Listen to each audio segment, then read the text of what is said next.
Hallelujah hallelujah. मसीह यस्सु में आप सबकी सलामती हो। खुदावंद आपको बरकत दे।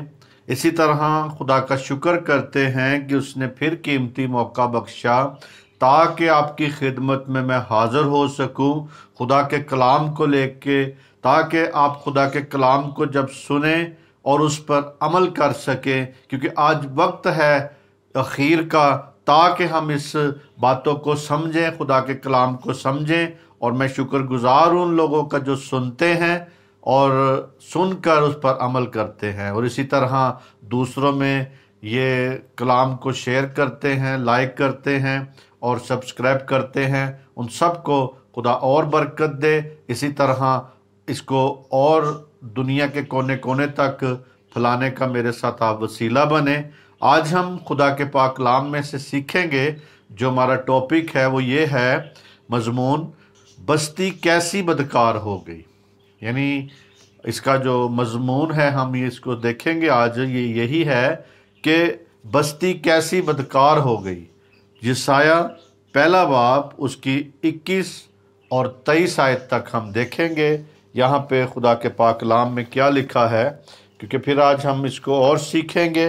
क्योंकि मेरे अज़ीज़ों, हम वो चीज़ सीखना चाहते हैं जो खुदा हमें सिखाए और डिफरेंट हो। और इसी तरह हम खुदा के कलाम से जब उन बातों को, उन भेद को सीखते हैं, तो आने वाली ज़िंदगियों में हमारे मसाइल होते हैं वो खुदा के कलाम के वसीला से हल होते हैं, और हम खुदा पे बिलीव करते हैं, खुदा पे ईमान रखते हैं और ईमान के वसीला से आगे बढ़ते जाते हैं। इसी तरह हम देखेंगे, वफादार बस्ती कैसी बदकार हो गई। वो तो इंसाफ से मामूर थी और रास्तबाजी उसमें बसी थी, लेकिन अब खूनी रहते हैं। तेरी चांदी मेल हो गई, तेरी मैं में पानी मिल गया। तेरे सरदार गर्दनकश और चोरों के साथी हैं। उनमें से हर एक रिश्वत दोस्त और इनाम का तालिब है। वो यतीमों का इंसाफ नहीं करते और बेवाओं की फरियाद उन तक नहीं पहुंचती। खुदा के पाक कलाम के पढ़े सुने जाने पर खुदावंद की बरकत हो। मेरे अज़ीज़ों, यहाँ पे हम इस बात को सीखते हैं कि यशायाह नबी की मार्फत खुदा आज हमें क्या सिखाना चाहता है। वो ये है, कहता है कि वफादार बस्ती कैसी बदकार हो गई। यानी वो जो बस्ती थी पहले वफादार थी, लेकिन वो कैसी बदकार हो गई। उसमें इंसाफ जो था, पहले कहता है कि वो तो इंसाफ से मामूर थी, उसमें इंसाफ बसा हुआ था, लेकिन मेरे अज़ीज़ों, आने वाले वक्तों में उसमें से इंसाफ भी ख़त्म हो गया, वफादारी भी ख़त्म हो गई, और वो कहता है कि उसमें रास्तबाजी बसती थी। यानी उस जगह पे रास्तबाजी बसती थी, मगर अब रास्तबाजी नहीं बसती। अब वहाँ पे रास्तबाजी नहीं है, अब वहाँ पे खूनी रहते हैं। जिस तरह के मेरे अज़ीज़ों, यरूशलेम अब वफादार थी। यानी पहले कहता है कि यरूशलेम वफादार थी और इंसाफ, रास्तबाजी उनमें बसी रहती थी। इंसाफ और रास्तबाजी की बस्ती नहीं रहा। यानी अब वो बस्ती नहीं रहा, अब वो बदकार शहर और खूनी लोगों की आमदगाह बन गया है। यहाँ पे वो कहता है कि पहले तो ये सब कुछ था, मगर अब खूनी रहते हैं वहाँ पे। अब खूनी आमदगाह बन गया है। उसकी अच्छी चीज़ें बिगड़ गई हैं, उस बस्ती की अच्छी चीज़ें बिगड़ गई हैं और ख़राब हो गई हैं। उसके सरदार जो हैं, सरदार पले बदमाश बन गए हैं, पले हुए बदमाश बन गए हैं। रिश्वत और बेइंसाफ़ी हर जगह ज़ोरों पर है। यानी वहाँ पे जब ये देखते हैं कि ज़ोरों पर नज़र आ रही है ये सारी रिश्वत और बेइंसाफ़ी, क्योंकि खुदा नहीं चाहता कि कोई भी उसके खादम या उसके लोग या उसके बादशाह या उसके पैगंबर, जो भी उसके लोग चुने होते हैं, वो रिश्वत खोर ना हो। बेइंसाफ ना हो, इंसाफ चाहता है खुदा हमारे से। और यहाँ पे भी मेरे अजीजों, पहले वो रास्तबाजी वहाँ पे बसी थी, वो जो वफादार थे और इंसाफ करते थे, मगर मेरे अजीजों खुदा उनसे शिकवा करता है। अब यहाँ पे खून नहीं बसते। ये तो हम इसको अगली आयत में देखेंगे, दूसरे आगे कहते हैं जब यहूदा के लोगों ने खुदा से मुंह मोड़ लिया और जो दिल चाहा करने तो गोया वो एक बेवफा बीवी जैसी हो गई। उसकी हरकतें जो थी एक बेवफा बीवी जैसी हो गई। दूसरे नबियों ने भी अक्सर इस तशबीह को इस्तेमाल किया गया है, दूसरे नबियों ने भी दूसरी किताबों में भी इस तशबीह को इस्तेमाल किया है। इसराइल यहूदा को दोनों को जो कि बहनें कहा गया है, दोनों को बहनें कहा गया है, बड़ी बहन और छोटी बहन। यिर्मयाह 3 बाब और उसकी 6 और 10 आयत में ये लिखा हुआ है कि वो बड़ी बहन है और छोटी बहन है।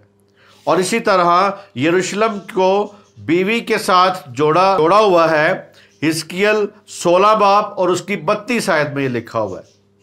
तो इसी तरह कहते हैं और बेवफा इसराइल, होशिया 3 बाब और होशिया नबी ने भी ये कहा गया है। और बेवफा यानी एक बाब से 3 बाब में ये सारा वाकया नजर आता है। और वहां पे भी मेरे अजीजों औरत का वहां पे जिक्र है। होशिया एक बाब से लेके 3 बाब तक बेवफाई नजर आती हमें वहां पे, और औरत से तशबीह दी गई है वहां पे, और वो बनी इसराइल को औरत से तशबीह दी जाती है, बताया जाता है। और यहाँ पे मेरे अजीजों इस बात को सीखना है। और वो कहता है वफादार बस्ती कैसी बदकार हो गई। आज हमें इस बात को सीखना है कि वो वफादार बस्ती जो थी वो बदकार कैसे हो गई, कैसी बदकार हो गई। यिर्मयाह हम देखेंगे 2 बाब और उसकी 20वीं आयत में क्या लिखा है। क्योंकि मुद्दत हुई कि तूने अपने जुए को तोड़ डाला और अपने बंधन के टुकड़े कर डाले और कहा कि मैं ताबिया ना रहूंगी। हाँ, हर एक ऊंचे पहाड़ पर और हर एक हरे दरख्त के नीचे तू बदकारी के लिए लेट गई। मेरे अजीजों, यहाँ पे 20वीं आयत में ये बताता है नबी, यहाँ पे यिर्मयाह नबी, कि वो यहाँ पे कहता है कि क्योंकि मुद्दत हुई कि तूने अपने आप को उस जुए को तोड़ डाला, जो जुआ खुदा ने उसे दिया था, जो खुदा ने अहद उसके साथ किया था, जो खुदा ने हुक्म उसे दिए थे, उसको उसने ख़त्म कर दिए, रद्द कर दिए थे। जब आप किसी खुदा के हुक्म को नहीं मानते तो उसे रद्द कर देते हैं। जब रद्द कर देते हैं तो फिर खुदा मेरे अजीजों फिर वो कहता है कि मेरे जुए को तुमने तोड़ दिया। यहां पे भी उसके जुए को उन्होंने तोड़ दिया। और इसी तरह कहता है और अपने बंधन के टुकड़े कर डाले, कहा कि मैं ताबिया ना रहूंगी। आज मेरे अजीजों इस बात को सीखें कि जब उस वक़्त की कौम ने, उस वक़्त के लोगों ने खुदा की नहीं सुनी, तो क्या आज भी लोग सुन रहे हैं? आज भी लोग मेरे अजीजों उसके ताबिया रहना पसंद नहीं करते, उसके ताबिया नहीं होना चाहते, क्योंकि यीशु मसीह कहता है कि मेरा जुआ मलाम है, वो अपने ऊपर ले लो। लेकिन यीशु के जुए को नहीं लेना पसंद करते, क्योंकि वो चाहते ही नहीं है कि किसी जुए में रहे, वो चाहते नहीं है कि किसी की कैद में रहे। मेरे अजीजों, यीशु ने आज़ाद किया है, वो आज़ाद इसलिए किया था कि हम पाकरू के ताबिया रह सके, पाकरू के अंडर में रह के अपने आप को चला सके, अपनी जिंदगियों को उसके ताबिया कर सके, अपनी जिंदगियां खुदा के कलाम के मुताबिक चला सके। लेकिन मेरे अजीजों, उस आज़ादी को हमने गुनाह का लबादा पना दिया हुआ है। गौर करें अपने ऊपर। और यहां पे फिर कहता है बनी इसराइल खुदावंद की परस्त करते हैं। बनी इसराइल ने मेरे अजीजों सबसे पहले क्या काम किया? उसके जुए को तोड़ डाला, अपने बंधनों के टुकड़े कर डाले और कहा कि मैं ताबिया ना रहूंगी। वो ताबिया नहीं रही। हाँ, हर एक ऊंचे पहाड़ पर, हर एक हरे दरख्त के नीचे तूने बदकारी के लिए लेट गई। यानी खुदा यहाँ पे बहुत सख्त अल्फाज उसके साथ यूज करता है, बताता है कि तू अपनी बदकारी के लिए तू वहां पे लेट गई, तू उनके आगे बिछ गई। और मेरे जीजो, हम इस बात को सीखें, कहते हैं कि हाँ, हर एक ऊंचे पहाड़ पर और हर एक हरे दरख्त के नीचे तू बदकारी के लिए लेट गई। और यहां पे वो कहते हैं कि लेट गई, उनकी बड़ी वफादारी थी, मगर अब उनके हक में बदकार कहा गया है उन्हें। पहले वो वफादार थे, पहले खुदा के साथ बड़े वफादार रहे, लेकिन फिर बाद में मेरे जीजो उनके बारे में कहा कि तू बदकार हो गया था। वफादारी के बंधन और जुए तोड़ डाले ताकि खुदा की इबादत ना करें, खुदा की इबादत को तरजीह ना दें, खुदा के सबतों को, यानी खुदा के जो आपने दिन मुकर्रर किया है, जैसे इतवार का दिन है इबादत के लिए, वो भी लोग आज जाना पसंद नहीं करते। और इसी तरह मेरे जीजो वो कहते हैं कि बुतों की इबादत की, यानी आज भी लोगों ने तरह तरह के बुत बनाए हुए हैं अपने लिए, तरह तरह के बुत हैं उनकी जिंदगी में। किसी को दौलत इकट्ठा करने का बुत उसके सामने है, दौलत को बुत बना लिया है, बुत परस्ती के बराबर है। लालच जो है बुत परस्ती के बराबर गिना जाता है। और मेरे अजीजों, इस बात को सीखे कि आया मैं खुदा के कलाम के मुताबिक चल रहा हूं। और यहाँ पे मेरे अजीजों वो कहता है कि बुतों की इबादत की, मगर उस इबादत को बदकारी के बराबर गिना गया है। जो बुतों की इबादत करते हैं मेरे अजीजों, यहाँ पे बाइबल उसे कहती है कि वो बदकारी के बराबर गिना जाता है, जनाकारी के बराबर गिना जाता है। और क्योंकि हर हरे दरख्त के नीचे उन्होंने बदकारी के लिए लेट जाती है। वो कहता है कि ये जो बड़ी बहन और छोटी बहन जो है क्या करती है, लेट जाती है। और अक्सर मेरे अजीजों कनानी इबादत गांव में, जो कनानी इबादत गाहें थी, अमूमन ऊंची जगहों पे और हरे दरख्तों के झुंडों के करीब बनाई जाती थी और उन्हें वहाँ पे इबादत की जाती थी। वहाँ पे मेरे अजीजों वो अपनी बदकारी की उन रस्मात में जनाकारी, बदकारी और सारी चीज़ों को वो वहाँ पे करते थे। और नशा भी वहाँ पे यूज़ होता था, नशा भी लोग करते थे। और इसी तरह मेरे अजीजों हम देखेंगे इस्तिस्ना उसका 12वां बाब और उसकी दूसरी आयत में क्या लिखा है, वहाँ तुम ज़रूर उन व नबूद कर देना जहाँ जहाँ वो कौमें जिनके तुम वारिस होगे ऊंचे ऊंचे पहाड़ों पर और टीलों पर और हर एक हरे दरख्त के नीचे अपने देवताओं को पूजा करती थी। जहाँ जहाँ भी बनी इस्राएल को हुक्म दिया गया कि इन जगहों पे जब तुम जाओ वहाँ पे रहो और उन कौमों को, उन जगहों को तुम नेस्त कर देना और उनके बुतों को नेस्त कर देना। और उधर जो उनके देवता हैं, उन देवताओं को जो पूजती थी, उनकी सारी चीज़ों को तुम क्या कर देना, नेस्तो नाबूद कर देना, हुक्म दिया गया था। उन मकामात पर कनानी देवताओं की ताज़ीम के लिए बारदारी की रस्में अदा की जाती थी। उन रस्मों में जनाकारी भी होती थी, इसलिए वहाँ पे उन्हें बदकार बस्ती कहा गया, क्योंकि हरे दरख्त, यहाँ पे लिखा है, ऊंचे ऊंचे पहाड़ों और टीलों पर और हर एक हरे दरख्त के नीचे अपने देवताओं की पूजा करती थी वो। और उन्हें मेरे अजीजों पहले वो वफादार बस्ती थी, मगर इन कामों की वजह से और बुत परस्ती की वजह से, जनाकारी की वजह से मेरे अजीजों वो बस्ती जो थी बदकार हो गई, वो बदकार हो गई। बाज़ कनानी मज़ाहिब में इबादत गुजार जो मंदिरों की दरसियाँ होती हैं उनके साथ भी जनाकारी करते थे। हम देखेंगे पहला सलातीन ने 14 बाब उसकी 23 आयत में, ऊंचे टीले पर और हर एक हरे दरख्त के नीचे ऊंचे मकाम और सैतून और असीरतें बनाई थी।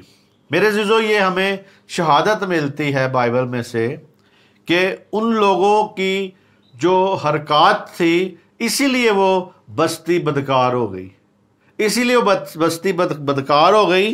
और उन्होंने कहा कि हर एक ने, कहते हैं क्योंकि उन्होंने अपने लिए हर एक ऊंचे टीले और हर एक हरे दरख्त के नीचे ऊंचे मकामों पर सैतून और असीरतें बनाई। आज भी बहुत से लोग पसंद करते हैं जी पहाड़ों के ऊपर जाके दुआ की जाए, लेकिन मेरे अजीज़ों, अच्छी बात है करें, लेकिन इस तरह की ना करें जैसे यहाँ पे लिखा है। वो वाली रस्में, वो वाली चीज़ें वो गैर कौमें करती थी, हमें उन चीज़ों को ना अपनी ज़िंदगी में अपनाए, बल्कि खुदा की तरह देखे। जैसे यीशु मसीह पहाड़ पे दुआ करता था, आप जाएं दुआ करने, लेकिन आपका दुआ का मकसद वहाँ पे सिर्फ खाना पीना ना हो, अटेनमेंट ना हो, या सिर्फ दिखावे का ना हो, बल्कि अगर आपने दिल से भी करनी है तो आप अपने कमरे में दरवाज़ा बंद करके भी आप दुआ कर सकते हैं, अपनी कोठरी में जाके भी दुआ कर सकते हैं। क्योंकि मेरे अज़ीज़ों, आप कोठरी में जब दुआ करेंगे तो बाप के साथ आपका डायरेक्ट लिंक हो जाएगा। लेकिन मेरे अज़ीज़ों, यहाँ पे देखें कि हमें इस बात को सीखना है कि उन्होंने ऊंचे टीलों पे जाके दुआ करने की कोशिश करते और हर हरे दरख्त के नीचे वो ऊंचे मकाम और सैतून और असीरतें बनाते थे। उनकी असीरतें यानी उन बुतों देवताओं की असीरतें, या उनकी सीरत के लिए कोई ना कोई बुत बना के वो इबादत करते थे, क्योंकि उनको खुदा के साथ लिंक बनाना मुश्किल लगता था, बुत के साथ लिंक बनाना बहुत आसान लगता था। आज भी देखें कि आया हमारा इस किस्म का रवैया तो नहीं है। मंदिर की दरसियाँ, उनके साथ वो लोग हम बिस्तरी करते थे। ये दरसियाँ इन देवताओं की नुमाइंदगी करती थी। जिस तरह ईस्टर देवी है, सितारों की देवी भी उसको कहा जाता है, ईस्टर भी कहा जाता है, इस्तरात की देवी भी कहा जाता है, सेक्स की देवी भी कहा जाता है। और ईस्टर लफ्ज़ जो है, ईस्टर लफ्ज़ भी इससे ही निकला है, इस्तरात में से, सितारों की देवी से ईस्टर लफ्ज़ निकला है। इस वाक़या की तफसीर जो है मुतालियाती शायत बाइबल में आप अगर पढ़ें, सफ़ा नंबर 585 और 451 नंबर पर हमें इस बात वहाँ पे नज़र आता है। असमत फरोशी और कनानी देवियों का जिक्र वहाँ पे मिलता है। तो आप वहाँ से भी पढ़ सकते हैं, सीख सकते हैं कि जो बात मैं कर रहा हूँ आया गलत तो नहीं कर रहा। बाइबल में से जब मैं हवाले दे रहा हूँ आपको, तो आपको समझना चाहिए, देखना चाहिए कि आया जो हवाले दिए जा रहे हैं ये प्रूफ करे कि ठीक है। और इसी तरह मेरे अज़ीज़ों, वहाँ पे जो मुतालियाती शायद जो बाइबल है उसमें से भी आप ज़रूर पढ़ें। असमत फरोशी वहाँ पे लिखा हुआ है। तो इसी तरह फिर कहते हैं इन कामों की वजह से ये बस्ती बदकार होती चली गई। मेरे अज़ीज़ों, खुदा चाहता था कि वो अच्छा फल दे, मगर बदी का फल दे रहे थे, वो अच्छा फल नहीं थे दे रहे। खुदा ने उनसे अपनी नाराज़गी की, नाराज़ हो गया उनसे, बताया उन्हें कि नाराज़गी की ताकि अच्छा फल दे सके वो। इसी तरह मेरे अज़ीज़ों कहता है, लोगों ने कहा कि मैं ताबिया ना रहूँगी। यानी हमने देखना है कि दूसरे बाब की 31वीं आयत में क्या लिखा है। यिर्मयाह दूसरा बाब 31वीं आयत में, आए इस पुश्त के लोगों, खुदावंद के कलाम का लिहाज करो, क्या मैं इसराइल के लिए ये बियाबान या तारीकी की ज़मीन हुआ। मेरे लोग क्यों कहते हैं हम आज़ाद हो गए, फिर तेरे पास ना आएंगे। मेरे अज़ीज़ों, यहाँ पे भी खुदा उन्हें बताता है, यिर्मयाह नबी की मार्फत कहता है कि इस पुश्त के लोग जो हैं खुदा के कलाम का लिहाज नहीं करते। कहते हैं कि खुदा के कलाम का, कहते खुदावंद के कलाम का लिहाज करो, कलाम का लिहाज नहीं कर रहे। कहता है क्या मैं इसराइल के लिए बियाबान या तारीकी की ज़मीन हुआ? मेरे लोग क्यों कहते हैं कि हम आज़ाद हो गए, फिर तेरे पास ना आएंगे? मेरे अज़ीज़ों, वो अपने आप को आज़ाद समझते थे, जिस तरह आज भी हम कहते हैं कि खुदावंद यीशु मसीह ने हमारे लिए जान दे दी। खुदावंद यीशु मसीह ने अपनी सलीब पे जान दे दी है, कोड़े खा लिए हैं, उसने हमें कफ़ारा दे दिया है, उसने हमारे लिए हमें मखलसी दे दी है। कफ़ारा जो हमारी जान दी जानी थी, या हमने जो जान देनी थी, वो उसने सलीब पे जान दे दी और हम आज़ाद हैं। ना वो लोग कलाम पढ़ने की कैद में हैं, ना वो दुआ करने की कैद में हैं, ना वो खुदा से अपना लिंक बनाने की कैद में हैं, ना वो किसी खादम के ताबिया रहते हैं, और ना खुदा के रूह की ताबिया रहते हैं। ऐसे लोग जो हैं आज़ाद तो हैं, मगर मेरे अज़ीज़ों, वो बहुत जल्दी गुनाह की लपेट में आ जाते हैं। गुनाह उन्हें घेर लेता है, गुनाह का लज्जत उन्हें आनी शुरू हो जाती है। इसी तरह मेरे अज़ीज़ों, वो कहता है क्योंकि मुद्दत हुई कि तूने अपने जुए तोड़ डाले। मुद्दत हो गई है।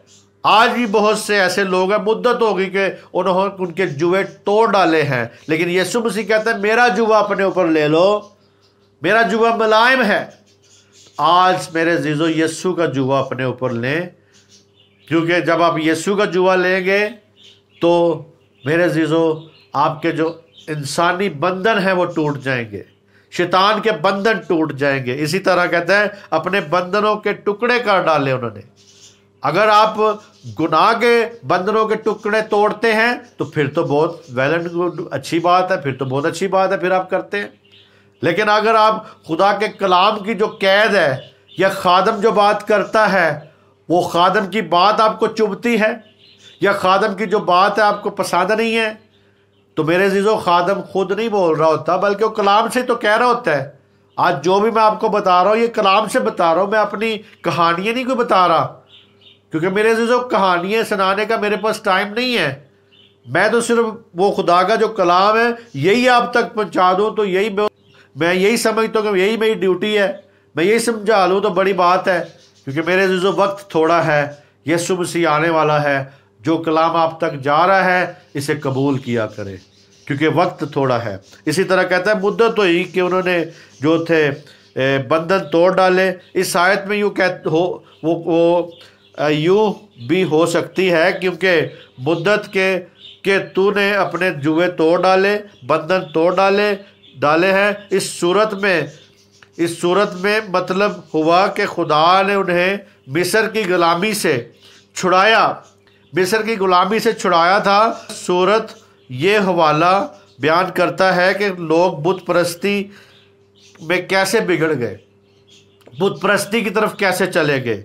क्योंकि मेरे जिस भी शहर में वो जाते थे, या जिस भी मुल्क में जाते थे, तो खुदा कहता था कि उनकी सारी चीज़ों को तुम क्या कर दो, नेस्त कर दो, ताकि उन चीज़ों का आपके ऊपर असर ना हो, उन चीज़ों को आप कहीं अडॉप्ट ना कर लें। इसीलिए खुदा कहता था उनके देवताओं को, उनकी सीरतों को, सबको नेस्त कर दो, ख़त्म कर दो, जला दो, ताकि आप कहीं उधर को ना हो जाए। आज भी मेरे अज़ीज़ों, हमें इस बात को सीखना है कि आप थोड़ा थोड़ा गुनाह अपनी ज़िंदगी से ख़त्म ना किया करें। एक ही बार अपने आप को बदलें, एक ही बार अपनी ज़िंदगी से गुनाह को ख़त्म करें, ताकि उन सारी आदतों को एक ही बार दूर किया करें, थोड़ा थोड़ा नहीं।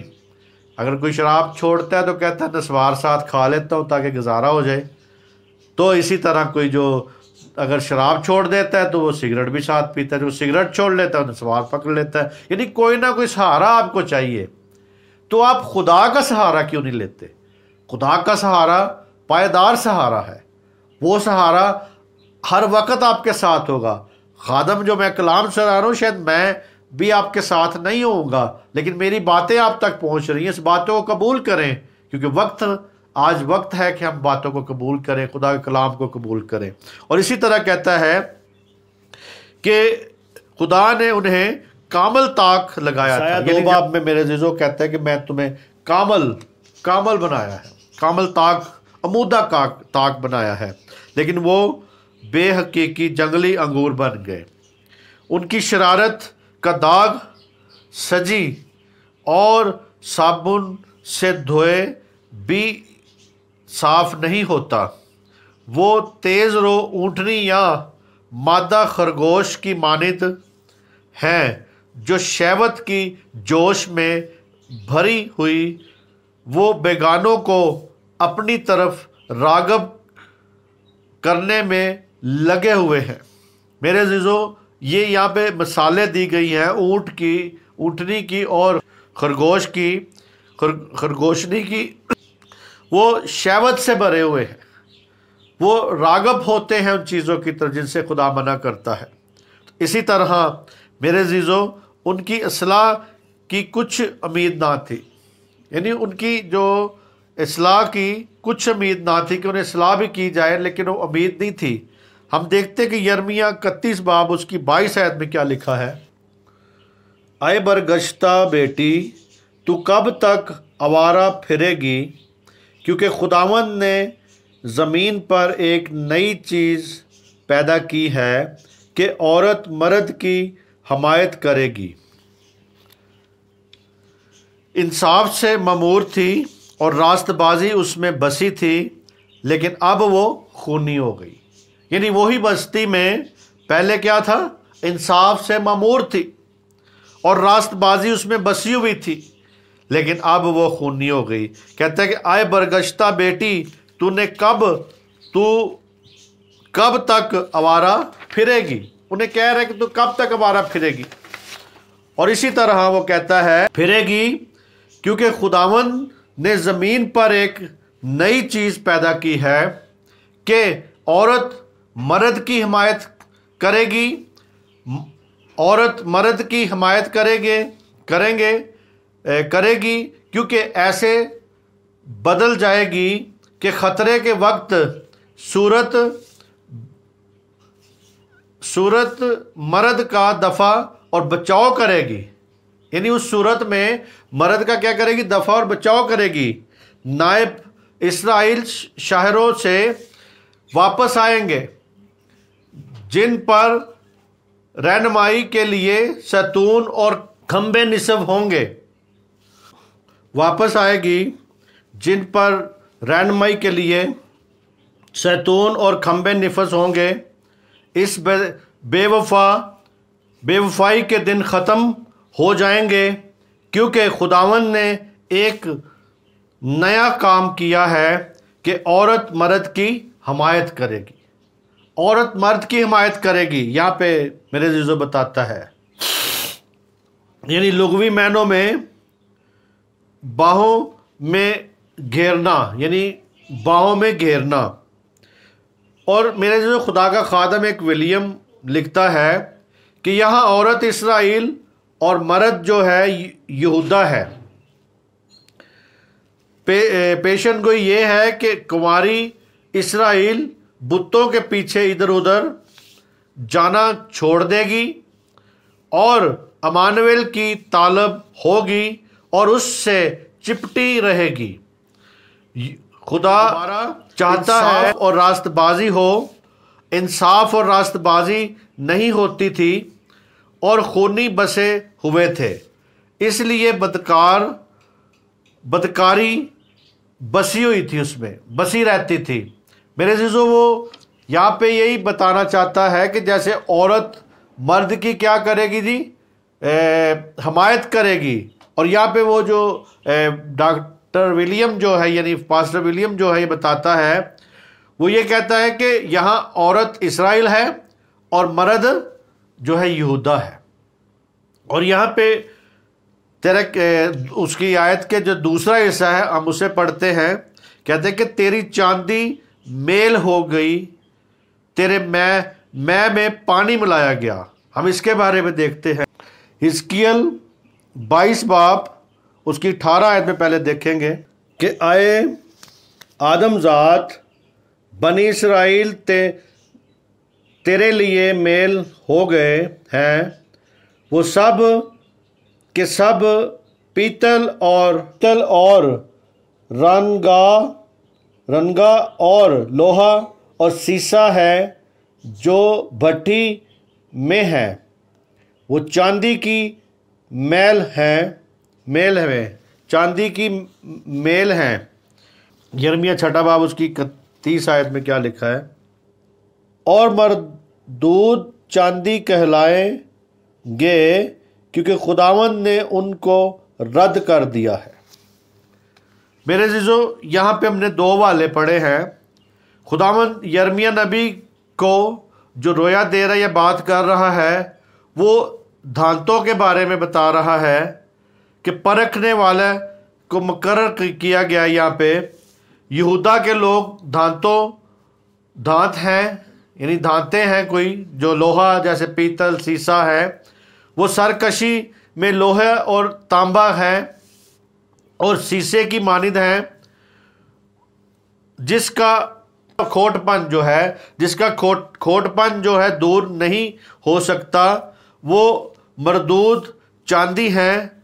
और मेरे जीजो, ऐसी तरह यस्टन खुदा का एक खादम था, वो भी तशरीह करता है, कहता है कि शायद किसी दिन हम देख सकेंगे कि गुनहगार इंसान पाक खुदा की निगाह में कैसे नागवार, घिनौने और निकम्मे हैं। कैसी ज़रूरत है कि हम अपने आप को मजहबी अंदाज से देखें और अपनी तही दामनी को जाने जो खुदावंद के साफ नज़र आती है।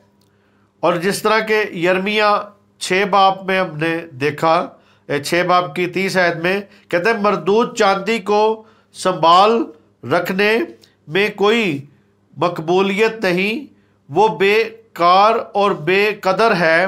क्या ऐसा तूने किया? खुदा ने बहुत से लोगों को बेकार और बेकदर करार देकर रद्द कर दिया है। अपने आप को कार आमद और आले कदर समझते हैं। खुदावंद की पाक साफ करने वाली भट्टी, जो कि मेरे जीजो उसका कलाम है, जो पाक साफ करती है, उसकी भट्टी कहते हैं भट्टी। हिजकिय्याह नबी ने कहा है कि यिर्मयाह आग में तपाने वाली कटाली की मानिद है, जिसमें उनको निकम्मे मैल की तरह डाला और पिघलाया गया है। यानी उनको पिघलाया गया है ताकि उनमें से जो गंद है वो सफाई हो सके, वो जो बदकारी उनके अंदर से वो निकल सके। बदकार जो कहते हैं, बदकार बस्ती जो है, बस्ती कैसी बदकार हो गई, यानी वो अपने कामों की वजह से बदकार हो गई। इसीलिए खुदा उन्हें पाक करना चाहता है। जैसे वो मामूर बस्ती थी, जैसे उस पर इंसाफ बसा हुआ था, जैसे वो रास्तबाज बस्ती थी, वो फिर खुदा उसे दोबारा से रास्तबाजी की तरफ लेके आना चाहता है। तो देखते हैं हम मीका 7 बाब उसकी 3 आयत में क्या लिखा है। उनके हाथ बदी में फुर्तीले हैं, हाकम रिश्वत मांगता है और काजी भी यही चाहता है, और बड़े आदमी अपने दिल की हर्ष की बातें करते हैं और यूं साजिश करते हैं। मेरे जीजो, यहाँ पे वही बात बताता है, मीका में भी यही लिखा है कि जो उनके हाथ जो है किस काम के लिए, बदी के लिए पे हैं, यानी जो बदी के लिए बहुत तेज रो है, बदी के लिए बहुत जिस तरह तेजी करते हैं, जिस तरह मिसाल की किताब में लिखा है कि तेज रो पाँव, बदी की तरफ जो तेज रो पाँव हैं, खुदा उससे नफरत करता है। और यहाँ पे भी मेरे के हाथ जो हैं बड़े तेज है, बदी के लिए फुर्तीले हैं।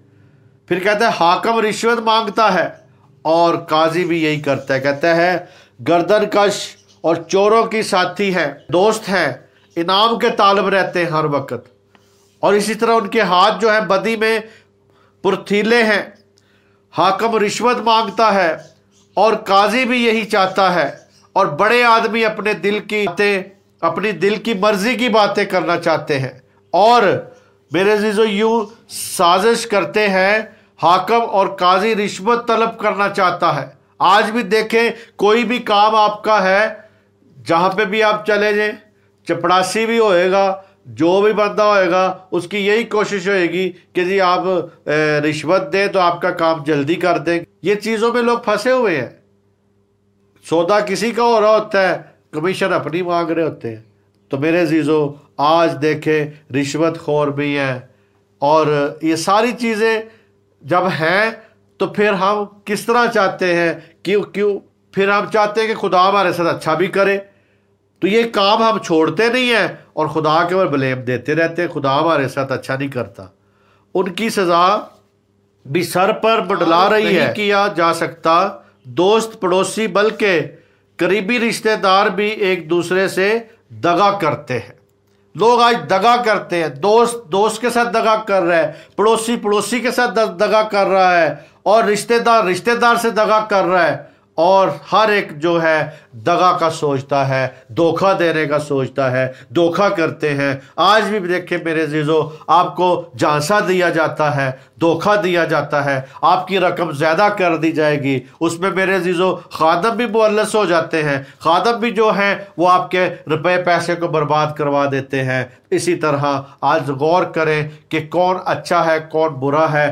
खुदा के कलाम के मुताबिक चलने की कोशिश किया करें, क्योंकि खुदा के कलाम के मुताबिक जब आप चलेंगे तो आपको आधी रोटी खानी पड़ेगी, तो आधी रोटी से भी आपको खुदा बरकत बख्शेगा। लेकिन मेरे अजीज़ों, अगर आप चाहेंगे कि हम ज़्यादा खाएं, ज़्यादा सब कुछ हो हमारे पास, तो मेरे अजीज़ एक ही चीज़ हो सकती है आपके पास, ज़्यादा सब कुछ होगा, पैसा भी होगा, हर चीज़ होगा, मगर खुदा आपके साथ नहीं होगा। आज देखें कि खुदा आपके साथ है या नहीं है। तो मेरे अजीज़ों, आपके साथ सारी चीज़ें भी हो और खुदा भी हो, तो फिर तो आपकी ज़िंदगी मौज़ा ही हो गया ना। तो इसी तरह मेरे अजीज़ों, हम देखते हैं यिर्मयाह 5 बाब उसकी 28 और 31 आयत में क्या लिखा है। वो मोटे हो गए, वो चिकने हैं, वो बुरे कामों में सबकत ले जाते हैं, वो फरियाद यानी यतीमों की फरियाद नहीं सुनते, ताकि उनका भला हो, और मथाजों का इंसाफ नहीं करते। मेरे अजीज़ों, यहाँ पे उन हाकमों की, उन खादमों की, उन लोगों की यहाँ पे खुदा तस्वीर बता रहा है और कह रहा है कि यहाँ पे हम देखें तो कहते हैं कि जो यहाँ पे जिनको काम सौंपे गए हैं उनका ये हालात है। कहते हैं कि वो क्या हो गए हैं, मोटे हो गए हैं। कहता है वो मोटे हो गए हैं और चिकने हो गए हैं। उनके ऊपर चिकना चर्बी छा गई हुई है, आंखों पे भी चर्बी, पेट पे भी चर्बी, बॉडी पे चर्बी, और इसी तरह बड़े बड़े ढिड। तो मेरे अजीज़ों, इन सारी बातों को देखें कि खुदा पहले से ही आपको आगाह करता है कि ऐसे कामों में ना पड़े। और फिर कहता है कि वो कामों में कौन से कामों में, बुरे कामों में सबकत ले गए हैं, अव्वल दर्जा उनका हो गया है, और वो फरियाद यानी यतीमों की फरियाद नहीं सुनते, उनका भला और मथाज का इंसाफ नहीं करते, मथाजों का इंसाफ भी नहीं करते। इसी तरह एक और वाला देखते हैं, ज़करिया 7 बाब उसकी 9 से 13 आयत तक। रब्बुल फाज ने यूँ फरमाया कि रास्ती से अदालत करो, और हर शख्स अपने भाई पर करम और रहम करे, और बेवा और यतीमों और मुसाफरों और मस्कीनों पर जुल्म ना करो, और तुम में से कोई अपने भाई के खिलाफ दिल में बुरा मंसूबा ना बांधे हुए, बल्कि उन्होंने गर्दन कशी की और अपने कानों को बंद कर किया ताकि ना सुने, और उन्होंने अपने दिलों को अलमास की मानिद सख्त किया ताकि शरीयत और उस कलाम को ना सुने जो रब्बुल फाज ने गुज़श्ता नबियों पर अपनी रूह की मार्फत नाज़िल फरमाया था। इसलिए रब्बुल फाज की तरफ से कहर शिद्दत नाज़िल हुआ और रब अल्फाज ने फरमाया था कि जिस तरह मैंने पुकार कर कहा और वो शैनवा ना हुए, उसी तरह वो पुकारेंगे और मैं नहीं सुनूंगा, बल्कि उनको सब कौमों में जिनसे वो नावाकिफ़ हैं परागंदा करूँगा। यूँ उनके बाद मुल्क वैरान हुआ, यहाँ तक कि किसी ने उसमें आमद रफ्त ना की, क्योंकि उन्होंने उस दिलकश मुल्क को वैरान कर दिया। खुदा के कलाम के पढ़े सुने जाने पर खुदावंद की बरकत हो।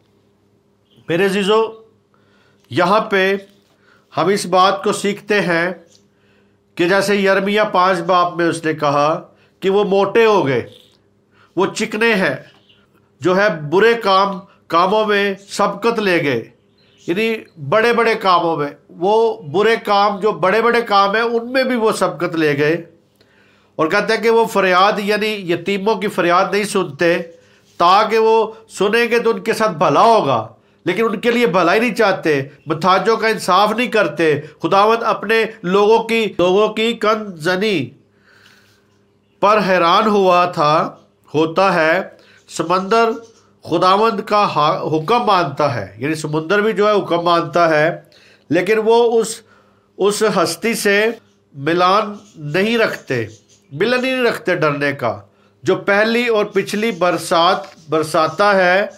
कैसे मुमकिन है कि खुदावंद इस कौम को सज़ा देने से बाज रहे, जो ऐसी बागी और सरकश और गुनाह में डूबी होती है। ऐसे लोगों को मेरे अजीज़ों खुदा सज़ा देगा, ज़रूर देगा। लेकिन आज हमने इस बात को सीखना है, बस्ती कैसी बदकार हो गई। तो आज वो पहले बस्ती बदकार नहीं थी, ममूर थी, वफादारी में ममूर थी, रास्तबाजी में ममूर थी और इंसाफ करने में ममूर थी। लेकिन आज फिर वो कहता है कि अपनी अपनी बस्तियों पे गौर करो। जैसे हम कहते हैं बस्ती पंचायत, बस्ती ईसा नगरी, हमारी बस्तियाँ ना, बस्तियों के नाम है। तो अपनी अपनी बस्ती पे गौर करें, देखें कि मेरी बस्ती कैसी है। हमारी बस्तियाँ पाक हैं, हमारी बस्तियाँ जो है इंसाफ पसंद हैं, हमारी बस्तियों में कोई गुनाह है या नहीं है, हमारी बस्तियों में कोई बदकारी तो नहीं है। जैसे मेरे अजीज़ों हम देखते हैं कि यूहन्नाबाद और बहुत सी बड़ी बड़ी बस्तियां हैं हमारी क्रिश्चियन, आया कि वहाँ पे क्रिश्चियन माहौल है, बस्तियों में क्रिश्चियन माहौल है, वहाँ पे कोई ऐसा नशेबाज तो नहीं है, ऐसा कोई नशा बेचने वाला तो नहीं है। गौर करें, देखें कि हाया हमारी बस्तियों में खुदा परस्ती है या बुराई है। अपनी बस्तियों को पाक करें, क्योंकि आज वक्त है अपनी बस्तियों को पाक करने का। ज़करिया नबी भी कहता है, यतीमों, मुसाफिरों, मस्कीनों पर जुल्म ना करो, भाई के खिलाफ दिल में बुरा मंसूबा ना बांधो। आज अपने ही भाइयों के खिलाफ जो है मंसूबे बांधते हैं। जैसे कलीसिया में जो कलीसिया के मेंबर होते हैं, भाई भाई होते हैं ना, लेकिन फिर भी एक दूसरे के साथ वो मंसूबे बांधते हैं। भाई भाई के खिलाफ मंसूबा बांधता है और बांधने के बाद थोड़े अरसे के बाद वो टुकड़ों में बंट जाते हैं। एक टुकड़ा इधर चले जाता है, एक टुकड़ा इधर चले जाता है, यानी वो डिवाइड हो जाते हैं, लैदा होते जाते हैं। तो मेरे अजीज़ों, अपनी लैदा होने का जो आपका है, लैदा होने से की बजाय आप एक दूसरे के ताबिया रहना सीखें। जब आप एक दूसरे के ताबिया रहेंगे तो आप डिवाइड नहीं होएंगे। इसी तरह आज भी मेरे अजीज़, जब किसी स्टूडेंट को बात की जाती है, बताया जाता है, वो तनकीद को या उस बात को वो बुरा समझता है, तो वो उसके दिल पर चोट लगती है, मगर वो गुनहगार हमें बनाता है। तो आज भी मेरे अजीज़ों, कईयों को कहा जाता है गुनाह छोड़ दो, वो गुनाह छोड़ने की बजाय खादम को छोड़ के चले जाते हैं। इसी तरह मेरे अजीज़ों, वो कहता है कि जो लोग हज्जी और ज़करिया की हौसला अफजाई बातें सुनते रहते थे, उनकी नसीहत की गई थी कि हैकल की तमीर नौ का काम जारी रखें। हैकल पर काम शुरू करने से पहले बेरोज़गारी बहुत ज़्यादा थी और चारों तरफ तशद्दुद फैला हुआ था, क्योंकि सब लोगों में दकात था ये ही रवैया आज भी मेरे अजीज़ों पाया जाता है। जबकि आप जहाँ भी चर्च की बात करेंगे कि यहाँ पे चर्च बनाया जाएगा, तो वहीं से ही बहुत से मसीह लोग भी आपके मुखालिफ हो जाएंगे। वो कहेंगे कि वो इत्थे की ज़रूरत है बना दी। तो मेरे अजीज़ों, आप देखें कि इसी तरह नफाक, भाइयों में नफाक डला होता है। तो आज भी इस तरह का बुतों की परस्तश करना भी शामिल है। ये गुनाह बदकारी के बराबर गिना जाता है। यानी जो बुतों की परस्तश है, गुनाह के बदकार उसके बराबर गिना जाता है। रिश्वत खोर चोरों की बस्ती बदकार बस्ती हो गई, यानी चोरों की बस्ती हो गई। मगर अब खुदा सलामती और अमन, चैन और खुशहाली का वादा करता है।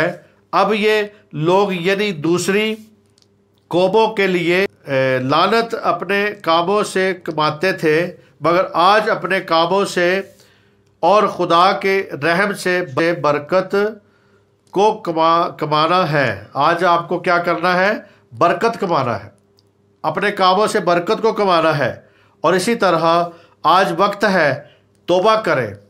आज देखें, अपनी अपनी बस्ती पे गौर करें, शांति नगर पे गौर करें, योनाबाद पे गौर करें और ईसा नगरी पे गौर करें। जितनी भी हमारी बस्तियां हैं, सब बस्तियों में आज खादमिन भी गौर करें, बाप भी गौर करें, भाई भी गौर करें, बहन भी गौर करें, सब गौर करें कि हमारी बस्तियां पाक हैं, हमारी बस्तियों में कोई गुनाह तो नहीं बसता, बदकारी तो नहीं है। ईसा नगरी में देखें, क्रिश्चियन टाउन में देखें, जाफराबाद में देखें, किली कुतवाल, नवा किली, यानी हर जगह पे आप गौर करें, जाके देखें कि हमारी बस्तियां क्या पाक हैं। ये कहते हैं कि वो बस्ती कैसी बदकार हो गई, कामों की वजह से बदकार हो जाती है। आज गौर करें कि हमारी बस्तियों में क्या कोई नशा तो नहीं बेच रहा, उसके ऊपर उसको मना करें, ताकीद करें कि बेचेगा तो वो लोग खरीदेंगे और फिर वो नशे में मुलस होंगे। इसी तरह उसका ज़रूर बाइकाट किया करें। इसी तरह का आज वक्त है, अपनी बस्तियों को पाक करने का वक्त है मेरे अजीज़ों। अपनी अपनी बस्तियों को पाक करें। आज जो क्रिश्चियन बस्तियां उसे पाक करें और अपने आप को पाक करने की ज़रूरत है। पहले आप खुद पाक हो जाए, आप फिर बस्तियां भी पाक कर सकते हैं। उनके बुरे कामों से बस्ती नापाक और बदकार हो गई। आपके काम कैसे हैं? गौर करें, आपके काम कैसे हैं। जो अपने आप को, अपने ख़ानदानों को, अपने शहर को, अपने मुल्क को, इधर उधर के महल्लों को, अपनी कलीसियाओं को पाक और साफ कर सकते हैं। आप मेरे अजीज़ों अपने ख़ानदान को पाक कर सकते हैं, अपने शहर को पाक कर सकते हैं और अपने मुल्क को पाक कर सकते हैं। आज मसीह कौम जो है अपने मुल्क, अपने कामों से साबित हो कि हम पाक लोग हैं, हमारी बस्तियां भी पाक हैं, हम भी पाक हैं। और इधर उधर के जो महल्ले हैं उनको आप पाक कर सकते हैं, अपनी कलीसियाओं को पाक कर सकते हैं। आज कलीसियाओं को पाक करें और इसी तरह पाक साफ करें। हमारे पास जो है पाक वसीला है। हमारे पास कौन सा वसीला है जी?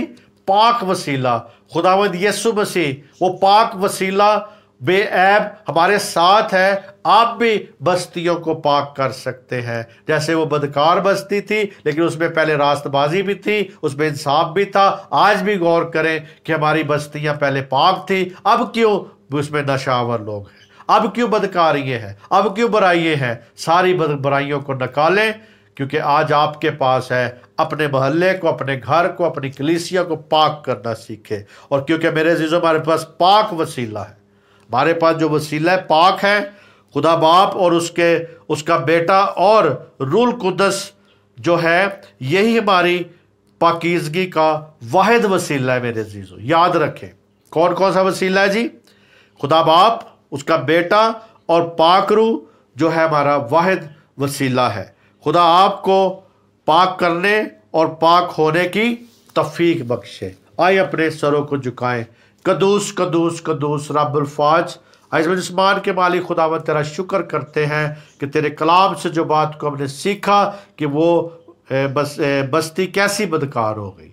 लेकिन मेरे अजीज़ों, आज हमें इस बात को सीखना है कि हमारी बस्तियाँ, हमारे ख़ानदान, हमारे घराने पाक होते जाए। हमारी बस्तियों में जब कोई आए तो पता चले कि पाक है। इसी तरह मेरे अजीज़ों, आज हम अपने अपने सरों को झुका के रखें और इसी तरह खुदा मैं इनके लिए बरकत चाहता हूँ, इनके साथ हो, इन सारी फैमिलियों को जिन्होंने सुना है इनको अमल करने की तौफीक दे, सबको बरकत बख्शना, एक एक के साथ हमारा बैठना उठना सबको खुदावंद अपनी पनाह में रखना, एक एक के साथ हो। इसी तरह खुदावंद तेरा कलाम जो दुनिया के कोने कोने तक फैल रहा है, इसी तरह हर एक ज़िंदगी में तेरा कलाम फैल सके। तेरा शुक्र करते हैं खुदा बाप, आपके बेटे यीशु मसीह के नाम से मांगते हैं, आमीन आमीन आमीन। खुदावंद आपको बरकत दे, इस कलाम को आगे फैलाने का और वसीला बख्शे। इसी तरह इस कलाम को सुने और दूसरों तक शेयर करें, सब्सक्राइब करें। खुदावंद आपको बरकत दे, आमीन आमीन आमीन।